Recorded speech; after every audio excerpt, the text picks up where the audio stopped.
Go inside the Crimson Tide with your hosts Rodney Orr and Gary Harris, keeping you informed on everything Alabama. And now, Tider Insider TV. I think when you get to this point in the season, especially when you have this much time between games, it's a little bit like running a marathon, which you get at the 20-mile mark, and you still feel like you're only halfway there. But we got more miles to go, and these guys are very committed to it, and they worked hard over the holiday and made a lot of sacrifices, and I was really proud of the way we competed. The marathon is almost complete. They can see the finish line, Rodney, but still a few more miles to go. And Clemson stands in the way of Alabama and that finish line. And we'll see if the Tide can break through the tape. Good evening, everybody, and welcome into Tider Insider TV, presented each and every week by Buffalo Rock, alongside Rodney Orr from TiderInsider.com. I'm Gary Harris. Once again tonight, a great Pepsi product. Last week, regular Pepsi. This week, back to Pepsi Max. Max Taste, zero sugar. It's a combination we can all get excited about. Ah, man. Look forward to the show. Nothing else to get a great drink of Pepsi Max. All right, a quick note, Rodney, that we want to pass along. Next week, Tider's Insider TV will air on Wednesday at 6:30 instead of Tuesday. That's because we will be at the national championship game, traveling back on Tuesday, but we'll have a complete recap next Wednesday night. Tider Insider TV at 6:30 instead of its usual Tuesday. So make a note of that. We don't want you to miss the program. Of course, we're going to be live in Tampa for great coverage beginning on Friday for WVUA 23 Sports. Well, we'll get into the Chick-Fil-A Peach Bowl and the national championship coming soon. But first, the big news coming out yesterday, Rodney, is that Lane Kiffin is out as offensive coordinator. He will not coach in the championship game or call the plays. Steve Sarkisian will call plays. Nick Saban spoke with the media via the national championship teleconference this morning. Here's what the coach had to say about Kiffin's departure. You know, difficult sometimes when you're in a situation when you have a new opportunity and a new job, and we mutually agreed that in the best interest of everyone that this would be the best thing for us to do relative to you know, what the experience that we had in preparation for Washington and playing in the game. Kiffin will assume his responsibilities as the head coach at Florida Atlantic full-time. Rodney, huge story. I don't know that there's precedent for this in terms of course, the playoffs only been here 3 years, but your offensive coordinator who's been here 3 years, coaching 14 games, including the National Football semifinal, and then not coaching or calling the plays in the national championship game. Your thoughts on what's going on? Certainly an unusual situation, and you know, it's timing's not good, obviously, but you know, Gary, when you look at it, the situation that Alabama has with Steve Sarkisian having come in August or actually early September, right after the USC game, having him here, he's acclimated to the players, the coaches, the terminology, all of those things. You know, he's been involved in terms of the offense and the development of the offense as an offensive analyst. And so he's very familiar. The players are familiar with him. I think there's a really good comfort level with him, and that he's got a good comfort level with the players and the other assistant coaches. So under the circumstances, I don't think you could ask for a better situation if you have to do something like this. All right, I got to ask you what happened with Kiffin. And you called me Sunday, and you said, be aware, Gary, something might be up with Kiffin. He may not coach in this next game. You were correct. What went down between Saturday and Monday that he is out? Well, obviously, I think the biggest thing was as we saw on Saturday, the lack of preparation, the coordination of the offense wasn't there. You know, all of the reasons behind it, to me, really don't probably matter. It's the fact is that, you know, they didn't perform offensively. They weren't prepared offensively as they need to be. And Nick Saban decided that it was time to make a change. It would be in the best interest of all because of the reasons that he stated, which were that it's very difficult, you know, shuffling two jobs, handling all of those responsibilities, and giving the kind of attention and detail that you need to give to get your players, your team, your offensive players ready for this type of competition in this big stage. All right, I don't want to spend too much time on Kiffin because it is what it is. He's gone. I do want to ask you one more thing about Sark. I mean, he's got experience on the big stage. He's been in a national championship game as an assistant at Southern Cal. He's been the head coach at Washington and at USC. So I don't think the moment will be too big for him. But he hasn't called plays in a while. He's never called plays for this football team. And the first time he's going to do it is in the national championship game. I mean, even for a guy that's experienced like that, are you worried about butterflies? Are you worried about, him being nervous and maybe not being as comfortable as he needs to be to coach his first game at Alabama? This is not a season opener. This is the game.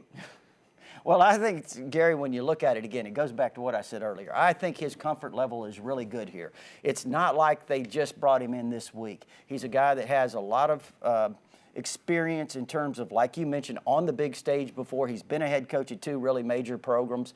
And that, along with the fact that he's been here since September the 5th or whatever it's been, he's really comfortable with the players. He knows the system. He knows the terminology. He knows the offense.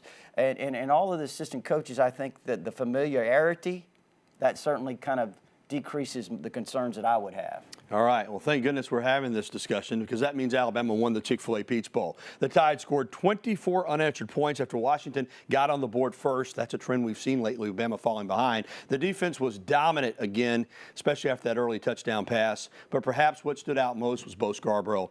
Rodney, with the offense struggling in that game, Jalen Hurts only 57 yards passing. Bo Scarborough and the defense really carried the Tide to victory. They really did. And, Bo Scarborough, we've been talking about him for how long? I mean, a long time. A lot of people were waiting for him to kind of break out. I think he had 3 of the best runs probably I've seen an Alabama running back have, and this is one of them. I mean, this was an amazing run.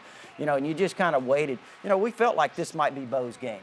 He had an opportunity we felt like he would have an opportunity to possibly get some carries in this one, and, he really showed up. This was another big run out of the end zone. That was the start of the 98-yard drive, and, this was a well-blocked play as well. But, Gary, that run and the first touchdown run were really something to behold. Here it is. Look at how many tackles he breaks here to get into the end zone. Yeah, I tell you what, he came through big time, 180 yards rushing, 2 touchdowns, 180 yards, a Bama Bowl record.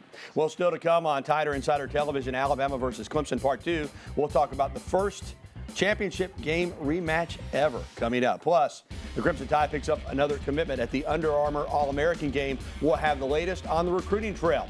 And we'll also be welcoming your phone calls, emails, and tweets. The information on the screen as always. The phone number 205-348-WVUA. That's 205-348-9882. Or email us at TITV@WVUA23.com. Or you can reach us on Twitter using the hashtag TITV. We're right back with the only show that takes you inside the Crimson Tide, Tider Insider TV. We'll return after this timeout. Alabama is going for national championship number 17 against Clemson next Monday night in Tampa. Welcome back to TITV.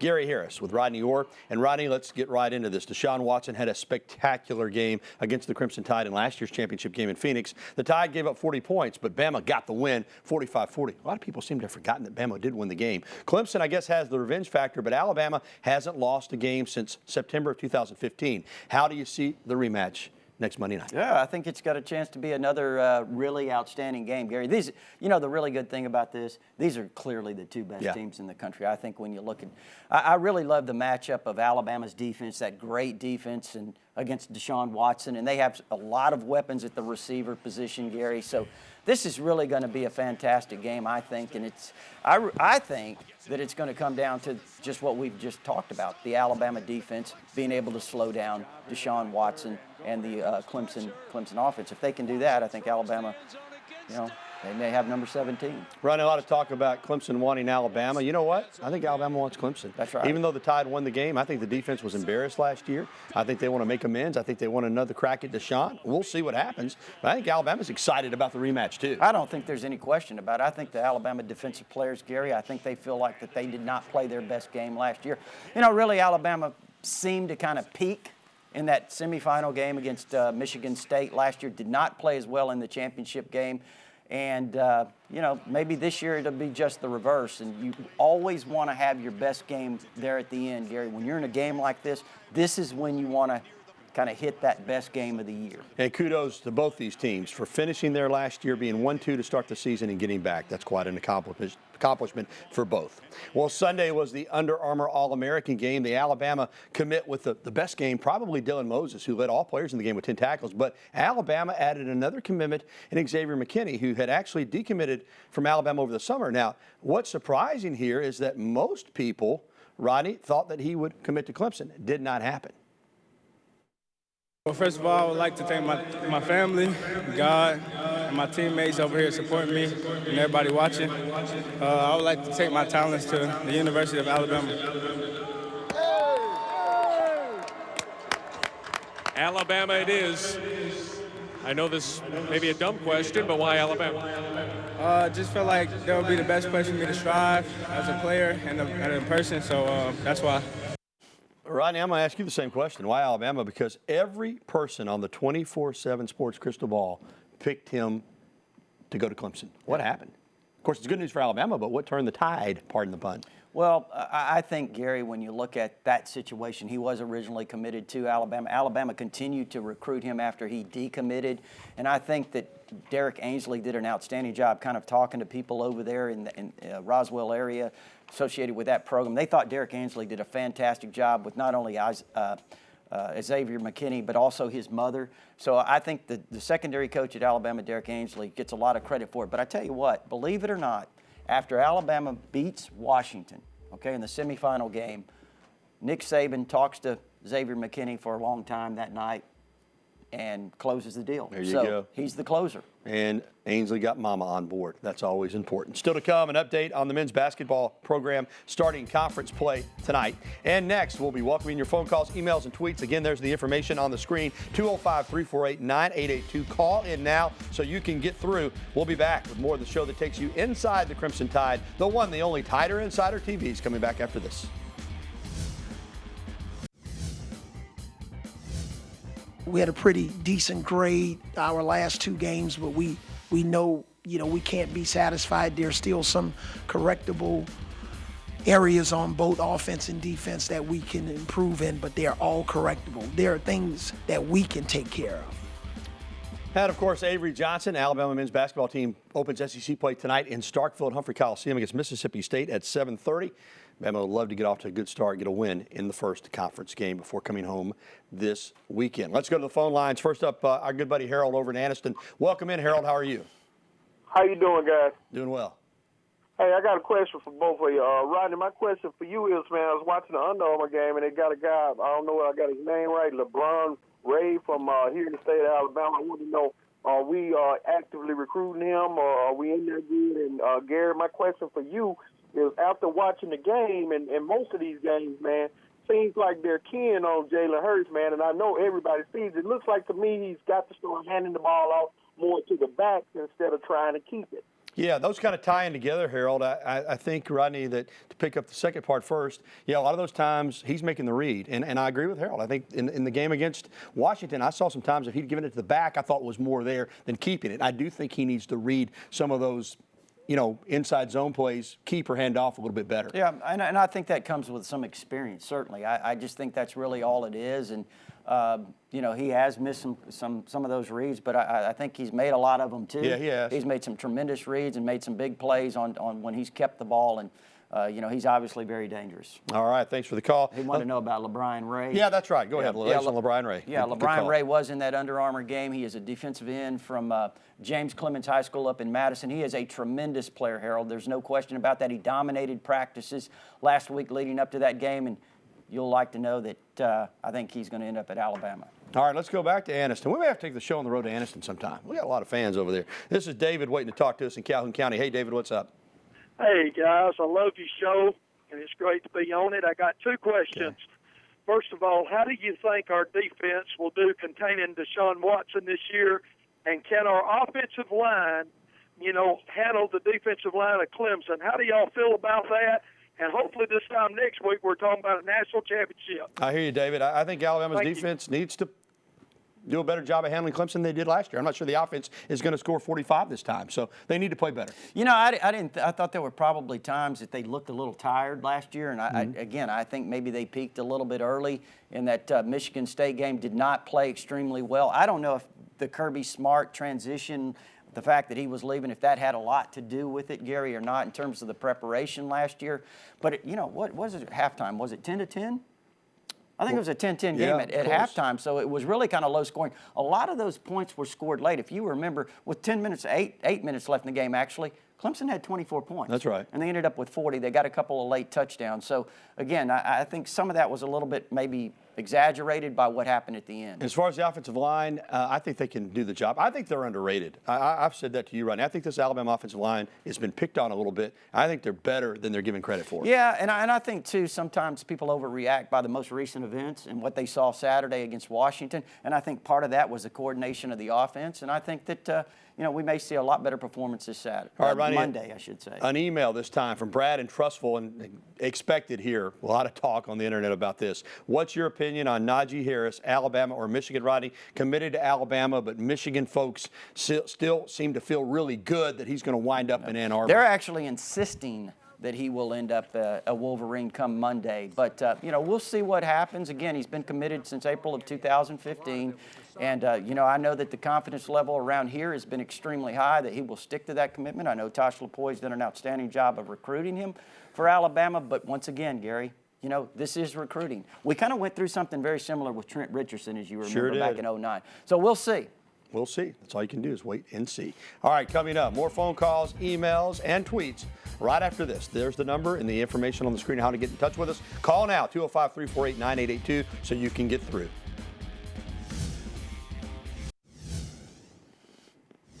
And welcome back to TITV. Let's get right back to the phones. BT is with us here in Tuscaloosa. What's up, BT? Hello? Hey, BT, you're on, buddy. Okay, Gary and Rodney, I want to ask a question about if both Scarborough and Amon Harris, how would he compare in the backfield together?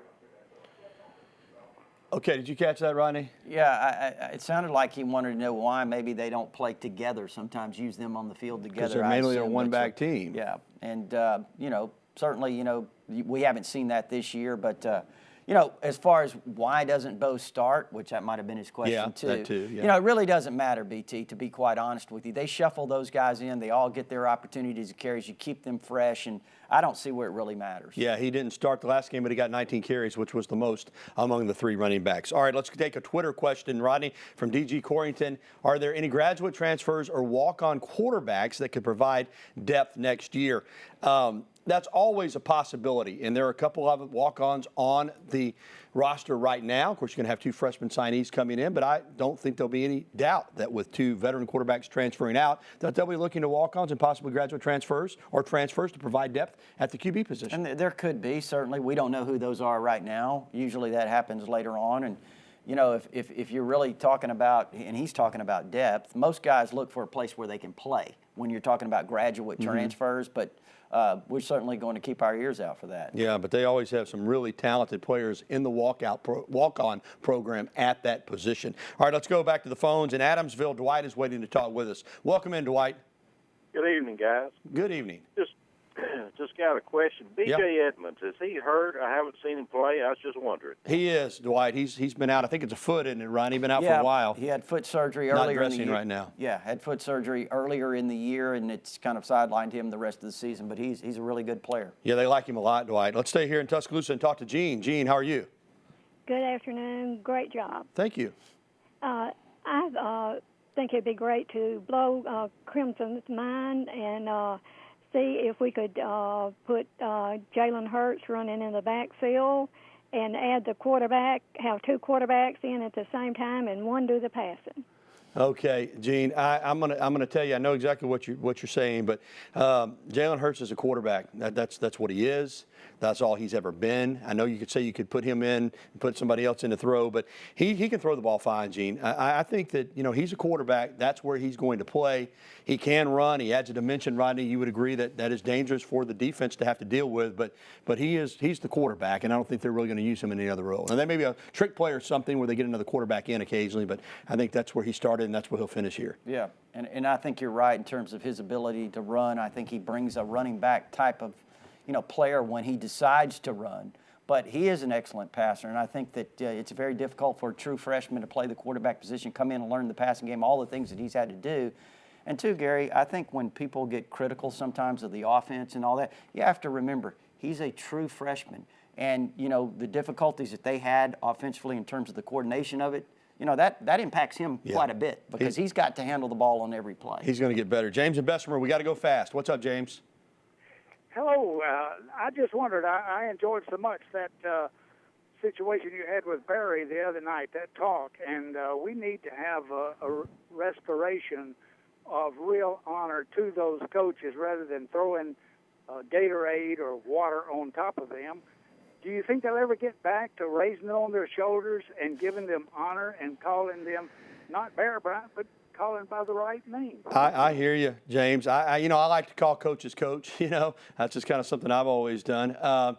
Whether or not Nick Saban will be carried off on the shoulders of his players, I don't know that he really wants to be. I don't know. I don't have a problem with the Gatorade thing. It kind of started with the Giants and Bill Parcells. But who knows? If he ties Coach Bryant's record in national championships, maybe he'll get a shoulder ride one of these days. I haven't really thought about that, and that's an interesting question because that's the way it used to be done. Yeah. Thanks for all the phone calls, emails, and tweets. We'll be back right after this.